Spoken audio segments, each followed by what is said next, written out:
بسم الله الرحمن الرحيم الحمد لله حمدا كثيرا طيبا مباركا فيه كما يحب ربنا ويرضاه وأشهد أن لا إله إلا الله وحده لا شريك له وأشهد أن محمدا عبده ورسوله وصلى الله عليه وعلى آله وأصحابه وسلم تسليما كثيرا أما بعد. Berkata Syekhul Islam Al-Mujaddid Muhammad ibn Abdul Wahhab An-Najdi rahimahullahu ta'ala, Babu ma ja'a fir ruqa wat tamaim. Bab apa-apa yang berkenaan tentang ruqa, ruqyah dan tamimah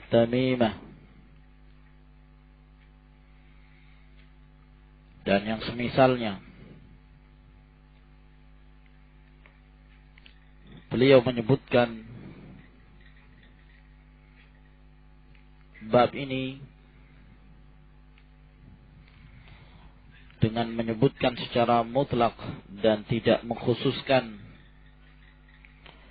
sebagaimana dikhususkannya bab yang sebelumnya. Pada bab yang sebelumnya beliau mengatakan bab minasyirki, termasuk kesyirikan, yaitu memakai gelang ataukah benang, tali dengan maksud untuk menolak bala. Tapi di dalam bab ini beliau tidak mengatakan minasyirki, termasuk dari kesyirikan. Tapi beliau memutlakkan bab apa-apa yang berkenaan tentang ruqyah dan tamimah. Dan ini pemberian judul yang sangat teliti sekali, karena tidak bisa diitlakkan bahwa semua ruqyah itu terlarang ataukah semua ruqyah itu termasuk dari kesyirikan. Kan tetapi di sana ada perincian, ada ruqyah yang diperbolehkan bahkan disyariatkan. Ada pula ruqyah yang mengandung kesyirikan. Naam. Adapun tamaim itu adalah jamak dari tamimah, yang mana tamimah adalah merupakan sesuatu yang biasanya digantungkan ya kepada anak-anak, di leher anak-anak. Apakah itu terbuat dari tulang ya ataukah kerang dan yang semisalnya, dalam rangka untuk mencegahnya dari penyakit ain, dari ain. Nah, yaitu hasad yang ada pada orang lain. Nah, yang bisa menimpa seorang anak apabila seorang ta'ajjub tanpa muji Allah subhanahu wa ta'ala, ya, maka dikhawatirkan, sehingga dinamakan tamimah. Sebab kata mereka kalau itu digunakan, ya, maka bisa menyempurnakan dalam hal menolak ain. Nah, dari kata tamam, sempurna. Beliau berkata rahimahullah fi sahihi, di dalam sahih, yaitu di dalam sahih al-Imam al-Bukhari dan juga dalam sahih al-Imam Muslim, an Abi Bashir al-Ansari, dari Abu Bashir Al-Ansari radhiyallahu ta'ala anhu. Diperselisihkan siapa nama beliau yang sebenarnya. Yang jelas beliau adalah seorang sahabi dan sempat menghadiri perang Khandaq, perang Al-Ahzab. Radhiyallahu ta'ala anhu annahu kana ma'a Rasulillah sallallahu alaihi wa alihi wasallam, bahwasanya Abu Bashir Al-Ansari pernah bersama Rasulullah sallallahu alaihi wasallam fi ba'di asfarihi, pada sebagian safar beliau, pada sebagian perjalanan beliau bersama Rasulullah sallallahu alaihi wasallam. Fa arsala rasulan, lalu kemudian pada waktu itu Rasulullah sallallahu alaihi wasallam mengutus seorang utusan. Disebutkan bahwa utusan tersebut adalah Zaid bin Harithah, sebagaimana yang disebutkan Al-Hafidh Ibnu Hajar dalam Fathul Bari, bahwa yang diutus oleh Rasulullah sallallahu alaihi wasallam adalah Zaid bin Harithah. Maka Rasulullah sallallahu alaihi wasallam mengutus utusan, yakni untuk disampaikan pada umatnya, alla yabqayanna fi raqabati ba'irin qiladatan min watari, agar kemudian diserukan kepada umatnya, jangan kemudian dia meninggalkan pada leher unta qiladatan, kalung, ya, rantai dari watar. Watar itu tali busur. Kebiasaan mereka kalau tali busur tersebut sudah tua, maka mereka mengganti dengan yang lainnya. Lalu bekas tali busur tersebut digunakan untuk mereka gantungkan di kendaraan-kendaraan mereka, dengan keyakinan bahwa yang demikian bisa menghilangkan dan menolak ain. Bisa menolak ain. Nah, dan penyebutan watar di sini bukan berarti pengkhususan bahwa yang dilarang itu harus dari watar, dari tali busur, tidak mesti. Tapi apa saja dan terbuat dari mana saja, apakah dijadikan sebagai kalung, naam, atau tali kekang, ataukah dijadikan sebagai cocok hidungnya dan yang semisalnya, dengan keyakinan tersebut, maka yang demikian ini tidaklah diperbolehkan. Dan termasuk dalam hadis, janganlah dia meninggalkan pada leher unta, karena pada waktu itu yang banyak dilakukan oleh kaum muslimin oleh manusia adalah unta. Mereka gantungkan qilad, qalaid. Nah,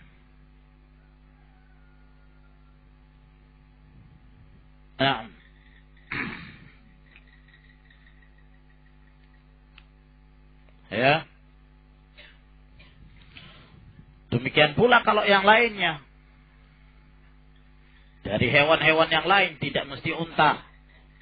Penyebutan unta, penyebutan watar tidak menunjukkan pengkhususan pada hal-hal itu saja.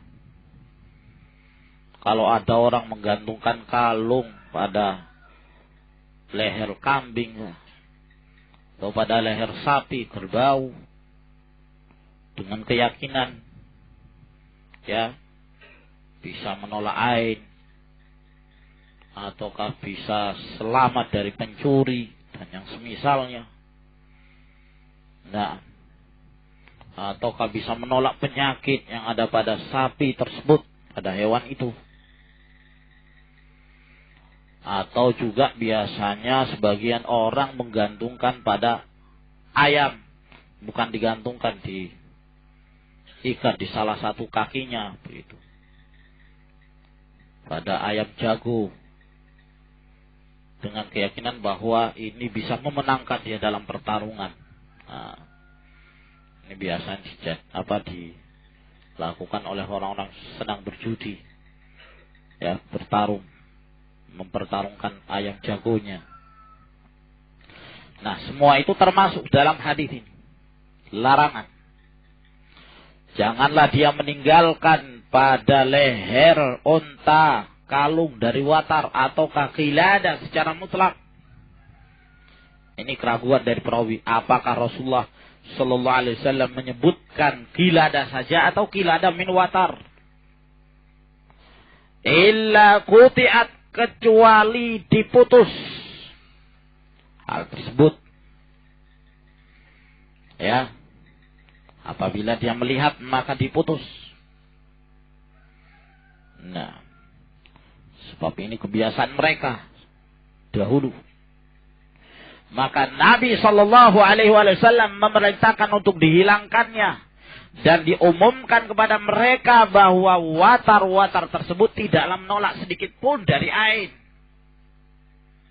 Ya, tidak memberi manfaat sedikit pun tali-tali tersebut, kalung-kalung itu. Nah, tapi kalau misalnya ada seorang yang menjadikannya sebagai tali kekang dan yang semisalnya, dengan tidak punya keyakinan seperti ini tidak mengapa. Sebab yang dilarang oleh Rasulullah Sallallahu Alaihi Wasallam tentang qiladah tersebut bukan qiladah secara mutlak. Nah, akan tapi qiladah yang memiliki keyakinan ini. Ya. Wa an Ibnu Mas'ud, dan dari Abdullah bin Mas'ud radhiyallahu taala anhu, qala, beliau berkata, sami'tu Rasulullah sallallahu alaihi wasallam yaqul, aku telah mendengarkan Rasulullah sallallahu alaihi wasallam bersabda, inna ruqa wat tamaima wat tiwalata syirkun. Rawahu Ahmad dan Abu Daud. Sesungguhnya ar-ruqa itu dan juga tamaim, demikian pula tiwalah, adalah syirik. Hadis ini diriwayatkan oleh Imam Ahmad dan Abu Daud. Nah, ruqa, tamaim dan tiwalah. Hadis Rasulullah Sallallahu Alaihi Wasallam ini dibacakan oleh Abdullah bin Mas'ud karena ada suatu kejadian, ada kisah yang itu disebutkan dalam riwayat Abu Daud bahwa suatu ketika Zainab, istri dari Abdullah bin Mas'ud radhiyallahu taala anha, dia mengatakan, ya, inna Abdullah ra'a fi unuqi khaytan. Suatu ketika Abdullah bin Mas'ud itu melihat pada leherku ada benang gitu, ya, dijadikan kalung oleh istrinya ini. Faqala, maka berkatalah Abdullah bin Mas'ud, ma hadza, untuk apa ini? Nah, beliau kan bertanya dulu, untuk apa ini? Dalam rangka apa? Kamu kok memakai itu? Kan harus ditanya dulu, jangan langsung disikapi. Sebab apa dia memakai benang itu? Ya. Nah. Qultu, lalu kemudian aku menjawab, yakni istrinya ini mengatakan, khaitun ruqya li fi. Bahwa benang ini aku gunakan untuk jadikan sebagai ruqyah. Bisa menyembuhkan ini. Ya. Benang ini bisa menyembuhkan. Qalat, lalu berkata Zainab, fa'akhadahu thumma qata'ah. Lalu Abdullah bin Mas'ud mengambilnya lalu diputusnya. Thumma qala, kemudian beliau mengatakan, antum alu Abdillah la aghniya 'ani syirk. Kalian ini adalah keluarganya Abdullah bin Mas'ud, tidak membutuhkan syirik. Mesti bersikap jauh dari kesyirikan. Sami'tu Rasulullah sallallahu alaihi wasallam yaqul, aku telah mendengarkan Rasulullah sallallahu alaihi wasallam bersabda, innar ruqa wat tamaima wat tiwalata syirkun. Bahwa ruqyah, ya, yang dimaksud di sini ruqyah syirik.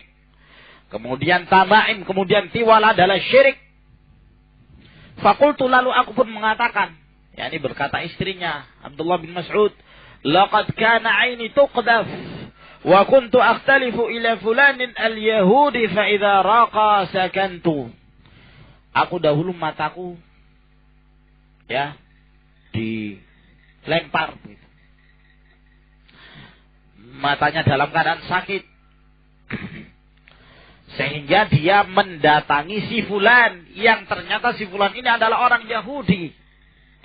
Yang kalau si fulan Yahudi ini telah meruqyah dia, matanya itu diruqyah, saya kok merasa tenang gitu. Ya. Diruqyah oleh si fulan al-Yahudi. Ketika diruqyah sama dia kok merasa tenang.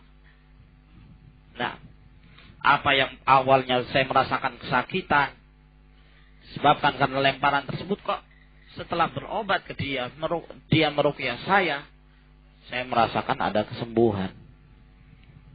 Sakan, jadi tenang. Nah, faqala Abdullah, maka berkatalah Abdullah bin Mas'ud, innama dzalika amalu syaitan kana yankhusuha biyadihi fa idza kaffa anha. Sesungguhnya itu adalah perbuatan syaitan yang ditiupkannya di tangannya, lalu kemudian terkilah penyakit itu. Itu bantuan dari syaitan. Nah itu keadaan sekian banyak orang dari kalangan para sahir. Ya. Sekarang ini banyak pengobatan-pengobatan dengan bantuan jin. Pengobatan dengan bantuan syaitan. Ilmu tenaga dalam bukan hanya jadikan sebagai pembela diri saja, bisa jadi pengobatan oleh mereka. Nah, ya. Nah, dengan cara-cara syirik, dengan cara-cara sihir, ya. Bahkan juga dari kalangan ahlul kitab, dari kalangan Nasara. Nah, terkadang membuat acara umum, siapa saja yang sakit boleh datang.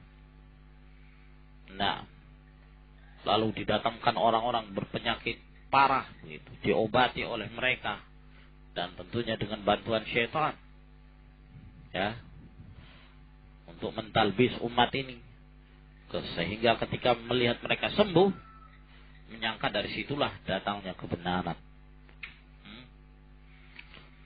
atau menyatakan bahwa ini adalah pengaruh atau asar dari peninggalan Nabi Isa alaihissalam. Nah, kalau mereka mengatakan pemberian dari Tuhan, ya, Yesus, begitu, ya, maka hadis ini menjawab itu semua, bahwa itu amalan syaitan. Nah, ya, para dukun, mereka sekarang ini ya menjadi dokter-dokter alternatif, membuka pengobatan-pengobatan alternatif.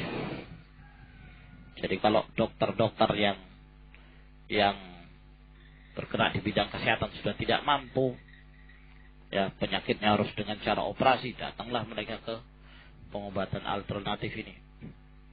Nah, kadang hanya dijampi selesai, sembuh. Atau dengan cara-cara tersendiri. Ya. Dan biasanya mereka ini para dukun memiliki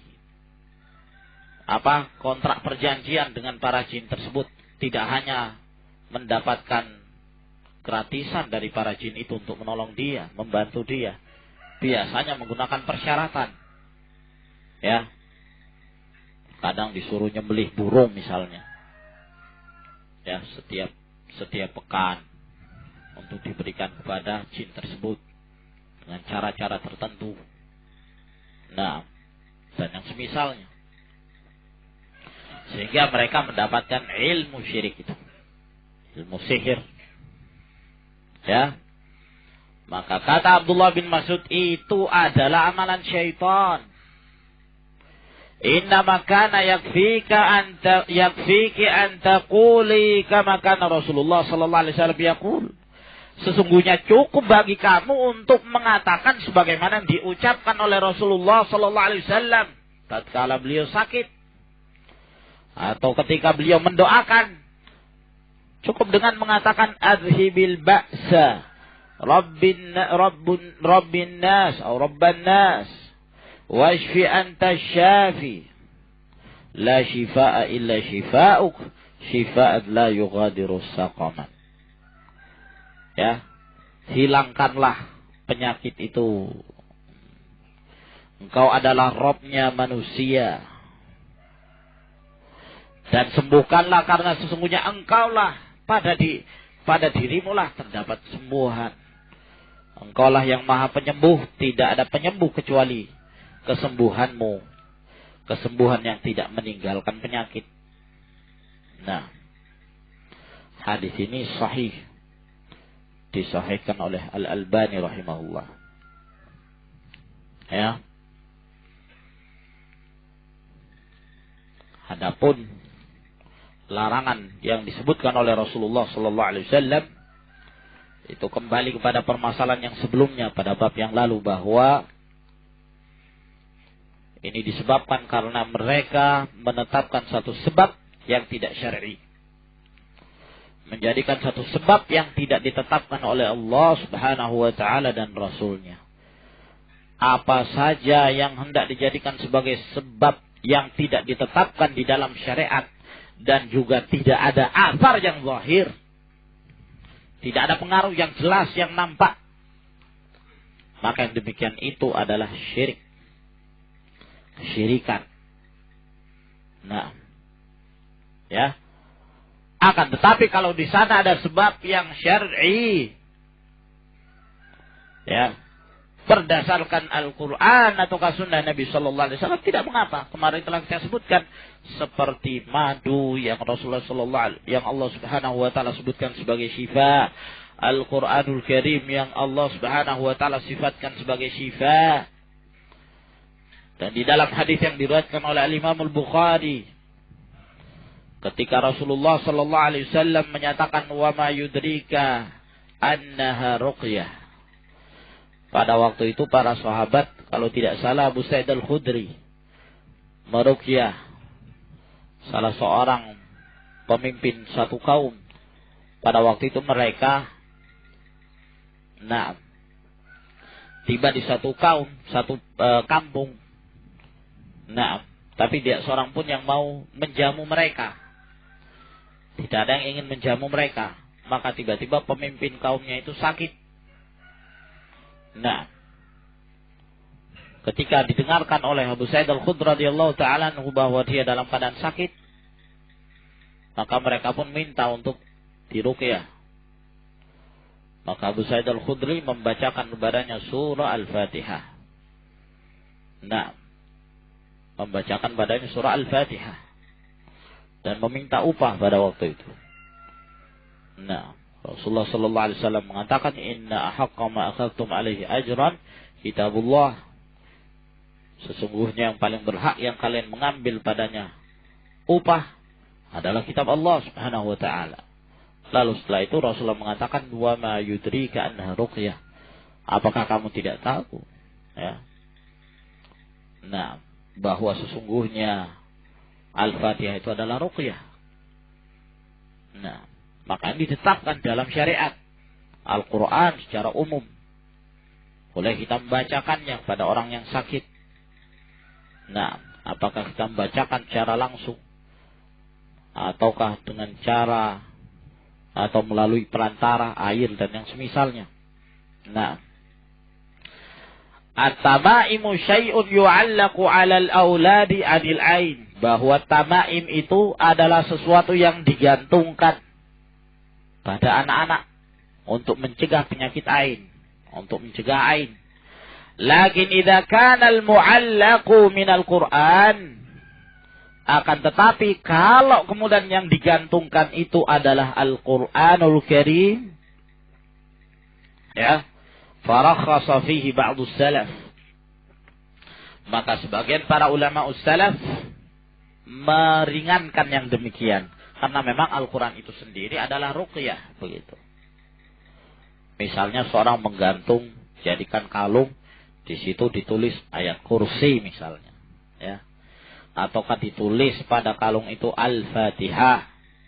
Nah, ya. Cuman kalau sekarang ini semakin diperluas berbagai macam model dengan memiliki keyakinan itu tadi, untuk menolak bala lah, untuk menghindarkan dari ain dan yang semisalnya.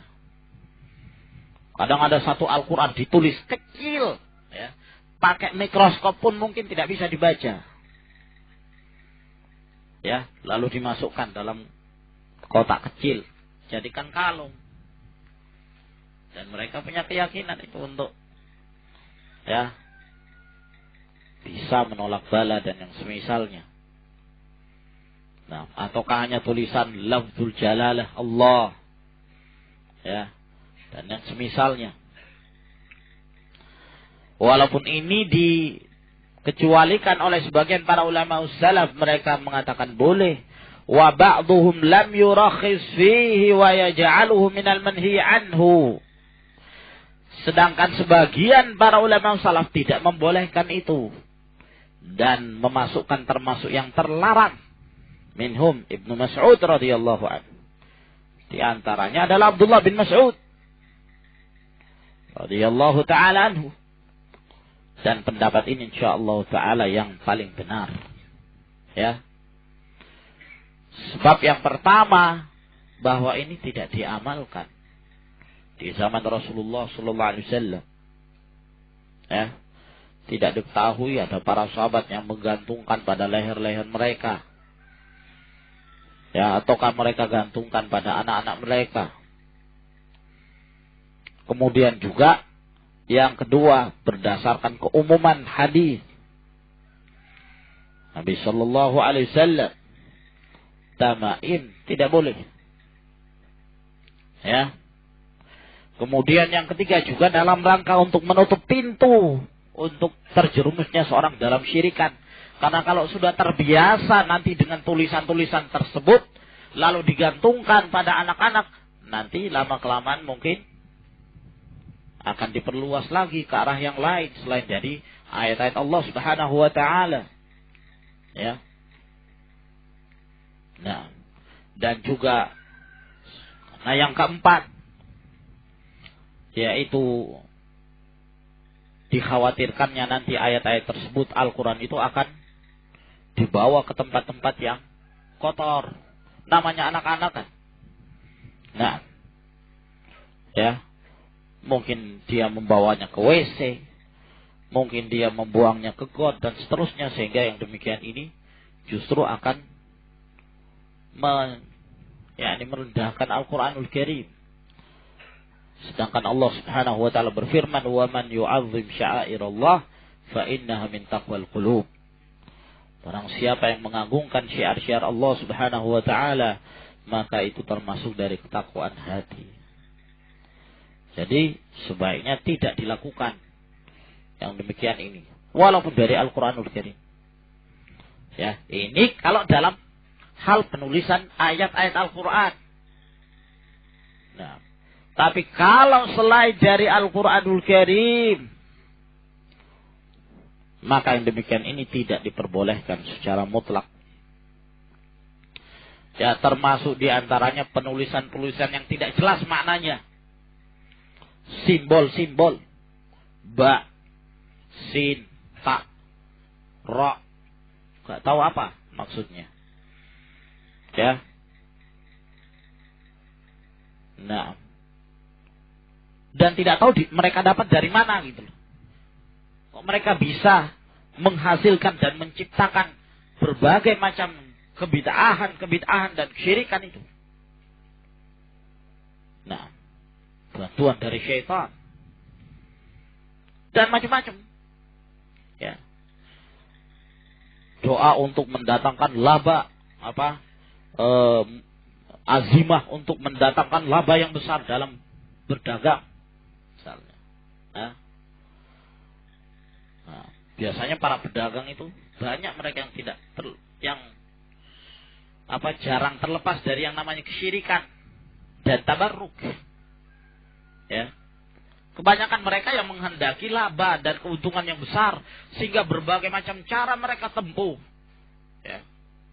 Sehingga kalau ada orang yang memberitahu dia tentang sesuatu yang bisa mendatangkan manfaat menurut mereka, maka mereka akan berupaya untuk mendapatkan itu. Ya. Apakah dengan cara menulis azimah, yang dikatakan azimah, jimat-jimat. Ya. Nah. Ya, doa misalnya kemudian ditempel di rumahnya ataukah di warungnya. Ataukah mereka menganggap pada foto-foto itu mendatangkan barokah. Ya, coba antum ke Banjar, lihat setiap warung tidak ketinggalan fotonya guru IJ itu. Ya, mereka katakan guru itu. Setiap warung pasti ada terpampang. Dan bukan hanya sekedar dipampang begitu saja tanpa ada keyakinan, tidak seperti ditempelnya fotonya presiden misalnya atau wakil presiden, tidak, ada keyakinan tersendiri. Nah, bahkan katanya balaghani, nah itu riwayatnya balaghat ini, ya, katanya bahwa di sana ada satu model fotonya IJ yang kalau seorang mendapatkan itu, mendatangkan keuntungan yang luar biasa. Katanya demikian. Kalau itu, dan itu sulit didapatkan. Yang bisa mendapatkannya orang-orang khusus saja. Lah ya, kenapa dikhususkan kalau mendatangkan keuntungan yang baik, sekalian disebarkan. Ya. Biar kaum muslimin semuanya kaya. Kan gitu. Nah. Ya. Ini ikhwan fillah azakumullah, bentuk-bentuk syirikan. Watiwalah. Adapun yang dimaksud dengan atiwalah, syai'un yasna'unahu yaz'amuna annahu yuhabbibul mar'ata ila zawjiha warrajula ila imra'atihi. Tiwala itu adalah sesuatu yang mereka perbuat, yang mereka kerjakan dengan anggapan bahwa yang demikian itu mendatangkan kecintaan istri kepada sang suami, ataukah mendatangkan kecintaan suami kepada istrinya. Nah, dan itu sebagaimana yang diriwayatkan oleh Ibnu Hibban dan Al-Hakim, bahwa mereka bertanya, wahai Abu Abdurrahman, adapun ruqyah dan tamaim kami sudah mengetahui, famat tiwalah, apa yang dimaksud dengan tiwalah? Kata beliau, syai'un nasna'uhu lin-nisa yatahabbatna bihi ila azwajihinna, yaitu sesuatu yang kami perbuat, ya, untuk para wanita, yang kemudian dengan itu mendatangkan kecintaan kepada suami-suami mereka. Nah, dan ini salah satu jenis dari sihir, ya. Kalau di dalam sihir itu ada yang disebut dengan sihir al-'athf, ya. Nah, sihir yang mendatangkan kecintaan, itu sihir juga. Jadi kalau suami istri bertengkar, suka cekcok, tidak terjadi kerukunan rumah tangga, maka dibuatlah sihir ini, sihrul 'athf, ya, atau juga yang disebut dengan tiwalah. Sehingga dengan sihir tersebut akhirnya mendatangkan kecintaan. Yang dahulunya benci berubah jadi cinta. Nah, kalau mungkin kita mengatakan, wah, itu kan baik. Pada awalnya benci, kemudian cinta. Itu kan berarti baik, ada sihir yang baik. Tidak ada sihir yang baik. Semua sihir itu memudaratkan. Nah, فَيَتَعَلَّمُونَ مِنْهُمَا مَا يَضُرُّهُمْ وَلَا يَنْفَعُهُمْ. Mereka mempelajari ilmu sihir itu yang memudaratkan mereka dan tidak mendatangkan manfaat kepada mereka. Sihir tidak ada yang bermanfaat. Kalaupun kelihatannya ini kelihatan ada yang positif, dari benci kok jadi cinta. Nah, ya, sesungguhnya akan mendatangkan kemudaratan dari sisi yang lain. Nah, dan Allah Subhanahu wa taala lebih mengetahui tentang hal tersebut. Ya. Wa an Abdullah bin Ukaim marfu'an, dan juga diriwayatkan dari Abdullah bin Ukaim secara marfu', yakni sampai kepada sabda Rasulullah sallallahu alaihi wasallam. Dan riwayat ini hasan.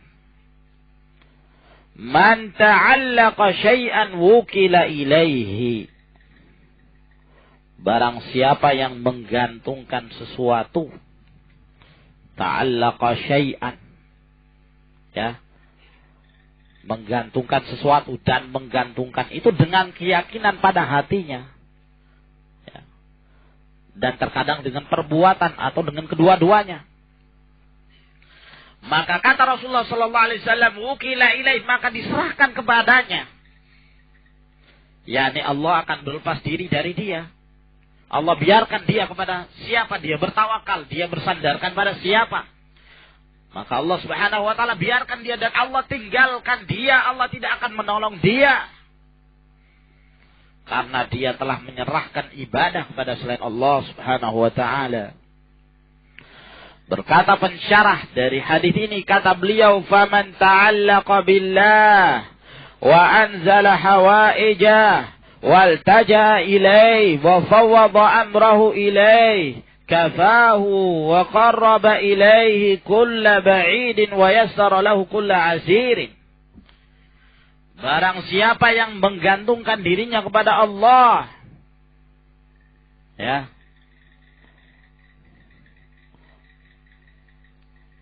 dan berlindung kepada Allah dan menyerahkan urusannya hanya kepada Allah, maka Allah mencukupi dia.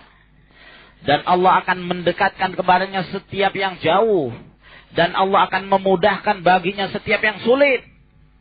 Wa man ta'allaqa bi ghairihi aw sakana ila ra'yihi wa aqlihi wa dawaihi wa tamaimi wa nahwi dzalik wakalahu Allahu ila dzalika wa khadhalah.